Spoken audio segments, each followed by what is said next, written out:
Hello friends, welcome to Coordinate Classes. So today we discuss about biography, facts and important works of Michael Madhusudan Dutt. So Michael Madhusudan Dutt ये एक काफी important writer है Indian literature का. This video is very important for UG, PG, UGT, PGT and UGC NET examination. So you must watch this video till the end. Now Michael Madhusudan Dutt तो इनका birth जो है जन्म जो होता है वो 1824 को होता है और इनका डेथ 1873 को होता है, राइट? इनका बर्थ जो डेट है वो 25 जनवरी 1824। इनका जन्म कब होता है? 25 जनवरी 1824 को होता है। सागरदारी विलेज इनका जहाँ जो जन्म होता है उस जन्म गाँव का नाम क्या रहता है? सागरदारी। जो जैसौर डिस्ट्रिक्ट में पड़ता है बंगाल, इंडिया में, राइट? उस समय क्या था कि बांग्लादेश और अभी का इंडिया का जो वेस्ट बंगाल है वो बंगाल हुआ करता था। बाद में 1985 में क्या हुआ था? पार्टीशन हो गया था। इंडिया का जो वेस्ट बंगाल है और अभी का जो बांग्लादेश है वो पहले ईस्ट बंगाल था। इनका डेथ जो होता है वो 29 जून 1873 को होता है, 49 इयर्स के एज में। कहाँ पे? कलकत्ता में इनका डेथ होता है, राइट? और इनके जो फादर थे, वो कौन थे? राजनारायण दत्त। राजनारायण दत्त इनके फादर थे और इनकी जो माता जहाना जहानबी देवी जहानबी देवी इनकी माता थी। मेनली ये इनका जो ऑक्यूपेशन था, वो क्या था? राइटर था। मीन्स ये स्पेशली ये राइटर थे। ये ब्रिटिश इंडिया से बिलॉन्ग करते थे। इट मीन्स दैट उस समय इंडिया में जो था इंडिया क्या था? एक कॉलोनियल कंट्री हुआ करता था। यहाँ पे इंडिया पे जो है ब्रिटिश का रूल था, right? But at present time अगर देखा जाए तो ये इंडियन सिटीजन इनको इंडिया में आएँगे बिकॉज़ उस समय इंडिया जो था वो क्या था? गुलाम था ब्रिटिशर्स का। स्पेशली ये पोएम्स और ये ड्रामा लिखे इवन ये स्टोरीज़ भी लिखे हैं। लिटरेरी मूवमेंट तो बंगाल रेनेसा बंगाल पुनर्जागरण का जो आंदोलन हुआ था उसमें भी इनका काफ़ी कंट्रीब्यूशन रहा है, माइकल मधुसूदन दत्त का।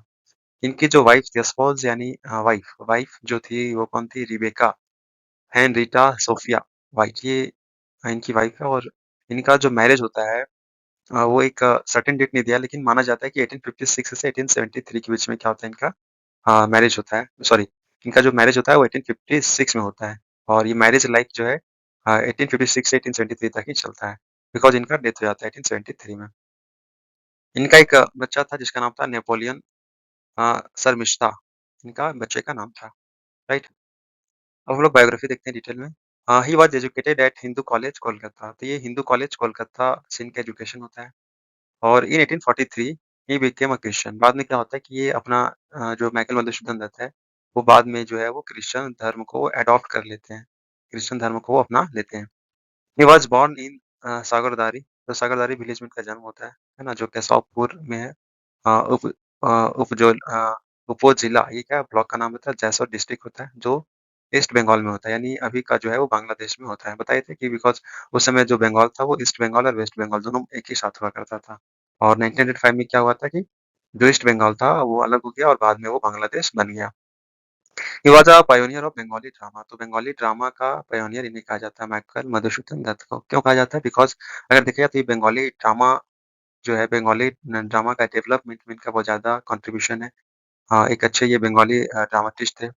हिज फेमस वर्क मेघनाद वध, तो इनका एक फेमस वर्क है मेघनाद वध। वध मतलब होता है हत्या, यानी ये जो मेघनाद वध है, ये रामायण का एक कहानी लिया गया है जिसमें रावण का भाई मेघनाद जो होता है जिसका वध जो है लक्ष्मण के द्वारा किया जाता है, जो क्या है एक काव्य है, ये एक ट्रेजिक नॉवेल है, राइट? इसका सॉरी इसका पूरा टाइटल का नाम क्या है? मेघनाद वध काव्य, ठीक है? लेकिन ये एक पोएट्री नहीं है, ये क्या है? ट्रेजिक नॉवेल है, राइट? ये इसका फुल टाइटल क्या है? मेघनाद वध काव्य, बट ये क्या है? एक ट्रेजिक नॉवेल है। Dutt is widely said to be one of the greatest poets in the Bengali literature, तो बंगाली लिटरेचर में जो है एक महान पोएट थे। वो कौन? Michael Madhusudan Dutt is the father of Bengali sonnet, very very important for all competitive examination. तो इन्हें बंगाली सोनेट का फादर कहा जाता है। किन्हें कहा जाता है? माइकल मधुसूदन दत्त को बंगाली सोनेट का फादर कहा जाता है। It is very very important question. Important works Tilottama, Tilottama जो 1860 में पब्लिश हुआ और नेक्स्ट है मेघनाद वध काव्य, राइट? ये 1861 में पब्लिश हुआ।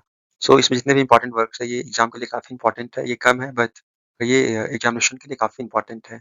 शॉर्ट एंड सटीक नोट्स है। Okay, thank you. Thanks for watching. Have a nice day. जय हिंद, वंदे मातरम।